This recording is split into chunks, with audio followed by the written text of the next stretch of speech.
Joining us now for War Brief and the review of some of the headlines of today's newspapers from around the world is Arise international correspondent in London yesterday, 2 days ago, now in Nigeria. Happy to be back. Akinsanya.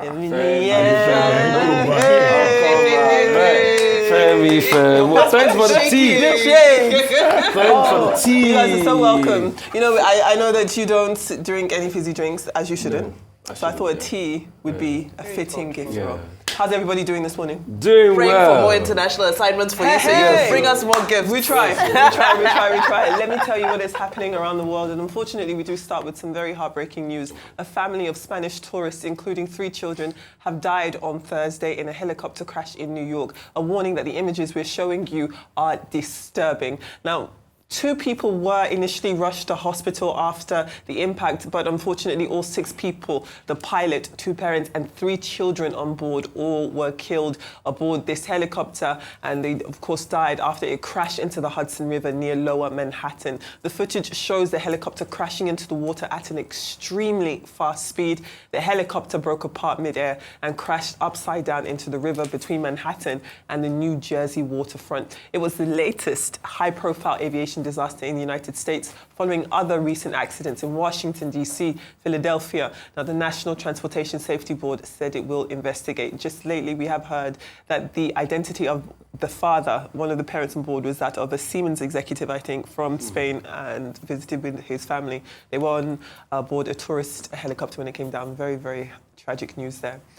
Coming home to the African continent, though, Gabon heads to the polls on Saturday to elect a new president in a vote that will test whether the country is on a firm democratic footing or whether it will be business as usual with the military men in control, but under the guise of democratic choice.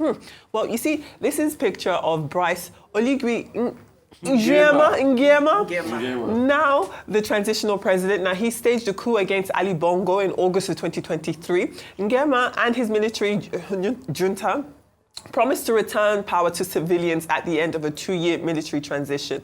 But he has been accused of wrong-footing opposition figures on 2 fronts. First, he announced elections, which are due to take place tomorrow. He announced them 6 months earlier than the transition arrangement allowed for. And secondly, in early March, he resigned his office as general and presented himself as a civilian, and therefore made himself eligible to run as a candidate. Now, he is contesting against 7 other candidates, one of whom is the former Prime Minister of Gabon, Claude Bilibai Nze. And then finally, former US First Lady Michelle Obama has dismissed rumors of a divorce from her husband, the former President Barack Obama. Now, the former First Lady has not accompanied her husband to several high-profile events, including Donald Trump's inauguration and the funeral of former President Jimmy Carter, fueling speculation that the couple might be separating. But during her appearance on the Work in Progress podcast hosted by actress Sophia Bush, Mrs. Obama said that she was now in a position to control her own calendar as a grown woman. Let's take a listen to what she had to say. And the interesting thing is that when I say no, for the most part, people are like, I get it, and I'm okay, right? And that's the thing that we, as women, I think we struggle with, like, disappointing people. Yeah. You know, I mean, so much so that this year people were, you know, they couldn't even fathom that I was making a choice for myself, that they had to assume that my husband and I are divorcing. You know, this couldn't be a grown woman just making a set of decisions for herself, right? Right.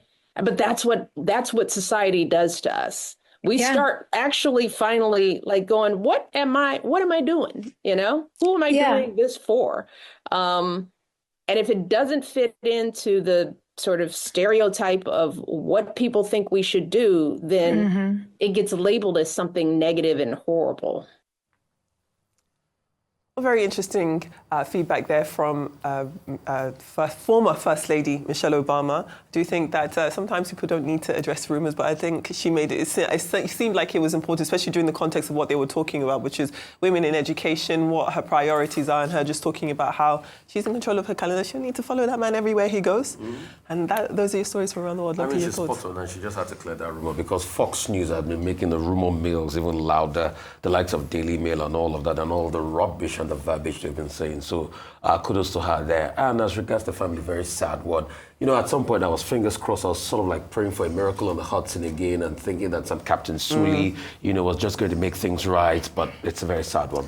It is As very regards Bryce Sungema, what do you expect? The only thing Bryce has not done is, like other African coup plotters, he has decided to stick with France because of his own selfish benefits and all of that. But this election is not going to upturn anything as regards democratic antecedents in the country. The country has never been democratic to start with since the days of Ali Bongo after he took over from the former president. The former president died. I mean, Omar Bongo is father than Ali Bongo. Yes. He's going to win this election, you know, easily. He's been able to use the electoral vote to prevent other top candidates from getting through the ranks and getting in there. So what he's just going to do is going to consolidate himself in power. The playbook is the same across every African leader. Abacha too wanted to do the same. He will manifest himself, and probably at some point his children too will feel it's right for them to be able to run for government in this country. We've seen people do the same. Bokassa of Central African Republic did the same. In the end, there will still be a leader that will come, and despite all of his atrocities in his country, will say he has not done wrong, just like Francois Bozize did to Jean Bokassa, saying that he had not done any wrong, and they restated him. In fact, his son even ran in government. So it looks as though all of these African tyrants, they never suffer for all the rubbish they have done on the African continent. So it's not going to be different. He's going to win the elections. There's nothing that can stop him. That's the sad reality of the Africa we live in today. There is no accountability. And that's why looters and perpetrators of evil in this continent keep getting away with it. And they will be supported by people like France. You can see Emmanuel Macron with his head. Because he needs raw material. He needs manganese from him. They also need a little bit of petrol. So you're not convinced, no? Oh. Right. To New York. So I was looking at some of the statistics, and since 1977, we've had 38 people dying from helicopter crashes.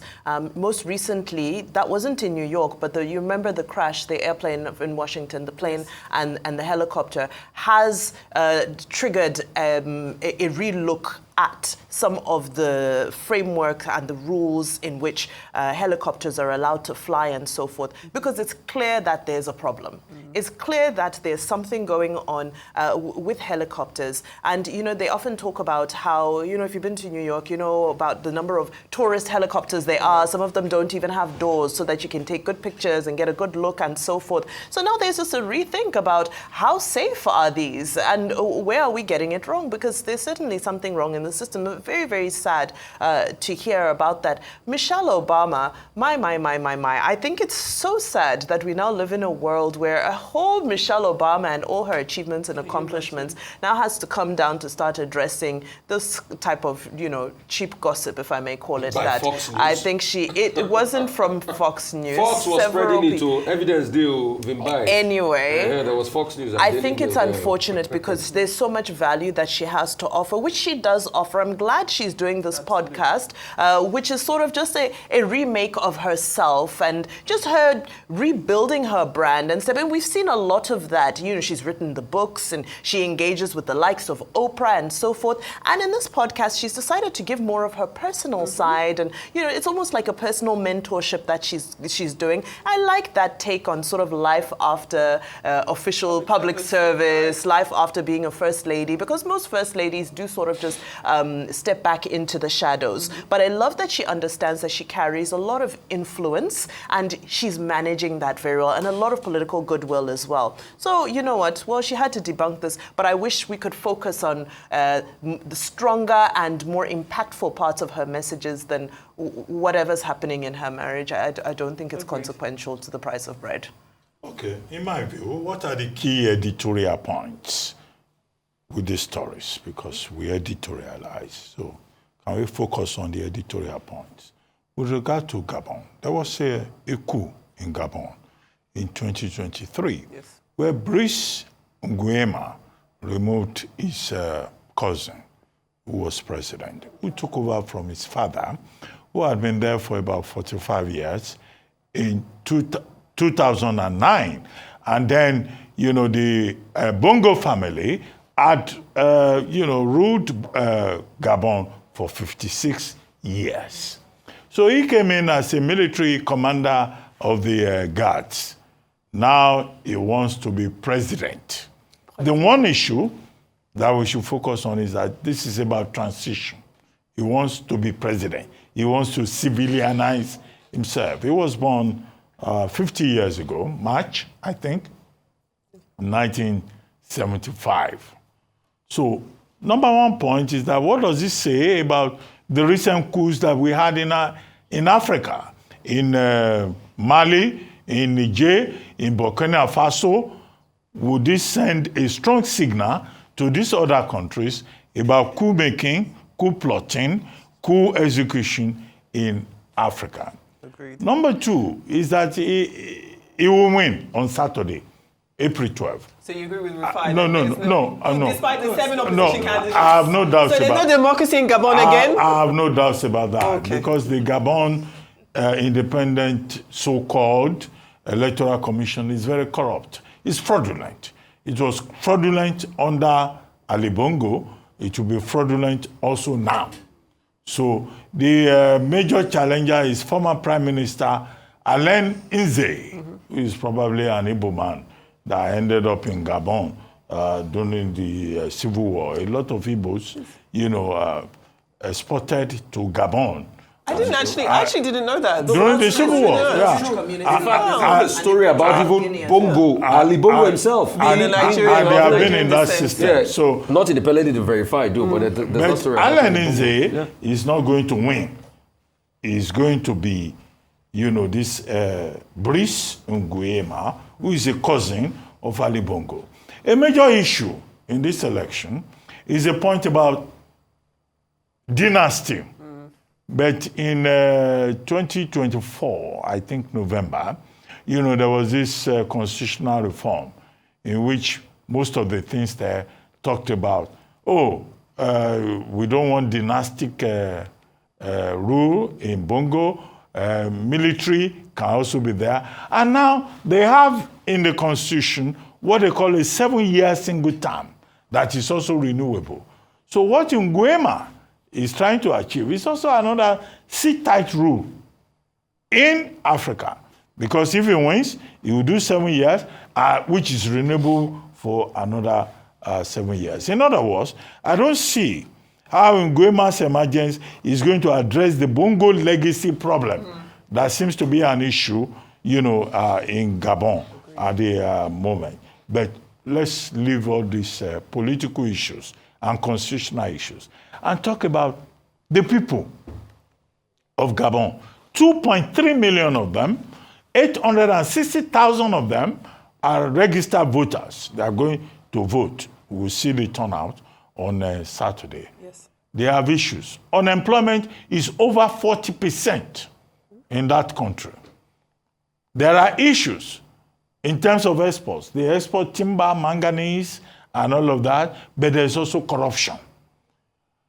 What's his name? Nguema says he's campaigning on the basis of anti-corruption. He calls it Sebon. It's good. Sebon. It's good. So these are the issues in Congo. As for what is that other issue, which I can comment on very briefly, Mrs. Obama. Yes. Yeah, Mrs. Obama made the point that, look, this is what we women get. She wrote a book, Becoming, where she talked about challenges for being a first lady, for being the wife of a prominent woman. She says now, as a grown woman, she wants to control her own time. She was not at Carter's burial. Funeral. She was not at Trump's inauguration. And now people are saying, it looks like there is a divorce. And she says, look, I'm a human being. I'm a grown woman. I acknowledge the fact that women have to support their husbands. But this is a grown woman, as she defined herself, saying, I have time, I can be allowed to have time for other things. Agreed. But I think all wives should be encouraged to support their wives. But their husbands. But we have this confirmation from Mrs. Obama that she's not leaving her husband, she's standing firm. in spite of the challenges that she defined in her book, Becoming. Thank you very much for all of your submissions. Let's move on to papers this morning. Let's start with This Day. This Day does lead, as you've already discussed, with this warning from global financial services firm JP Morgan, which says that the decline in global oil prices will push Nigeria's current account balance into deficit, and says that foreign portfolio in the country, so Nigeria's foreign portfolio outflows are likely to accelerate things. Now, ratings agency Fitch says that trade tensions and these aid cuts to Nigeria will not trigger any further downgrades. We'll see. The New Telegraph, though, it does lead with the news of severe risk of flooding across southern states in the country. So that affects Ogun, Oyo, Osun, Ondo, Lagos, Delta, Ekiti, and Edo State, all at risk. Lagos has already launched emergency state measures. And as we were discussing, it was a very, very scary storm. Even I was petrified hearing that, so we can imagine how serious the environment concerns are. Now, The Punch, however, leads with marketers predicting cheaper petrol nationwide as Dangote begins Naira sales. So there's been a breakthrough there. And then The Guardian does lead with complaints of Nigeria's flawed democracy, and there were hints of looming exits at the latest ECOWAS parley. Daily Trust leads with President Tinubu's appointments, and they talk about how they're essentially going back and forth, that a published list was then retracted. So we do thankfully have some minutes to discuss our Nigerian papers this morning. Rufai, what do you want to talk about? Real quickly, please, I just want to make a clarion call this morning. Now we have alerted people that in over 1,200 communities spread across over 170 local government areas across 30 states, we're going to have flooding. We've seen the rains yesterday. Hope the state governors have started to prepare. Hope they've started to take people out of the low-lying areas. Hope they're already making alternative arrangement for alternative camps. It's not the one that will have state governors start to beg for money on television and say, please, come and help us with our people. You hope not. Somewhere in Paris the other day, Yeah. Did you see that on the front page of the story? I saw that. Hope the Lagdo Dam conundrum. Hope we're also looking at that. I'm not sure we'll be able to solve that problem. Hope the Alu Dam situation, hope we fixed it. Hope all of our dams that have problems here and there, we've been able to sort out those problems. I heard they pumped some money into fixing Alu Dam. We don't know what the completion rate of that job is like. So that we'll not hear excuses. Now, they've warned us in advance that it's going to be stormy. And in Lagos, hope the drains are being cleaned as we speak now. Because we've seen what has happened yesterday. We don't want to have a case of flooding again. 30 states, Ogun, Oyo, Osun, Ondo, Lagos, Delta, Ekiti, Edo, all these states, Zamfara, Abia, I can go on. Delta definitely has been mentioned. There's going to be flooding this year. We don't want to hear stories, We don't want to hear stories. And hope we have buffered areas around the East-West Road. We don't want the East-West Road to be cut off again. In fact, they've not even fixed it from the damage of the last flooding. All right. Yeah, I mean, just to echo that, are we really doing enough to counter the effects of climate change?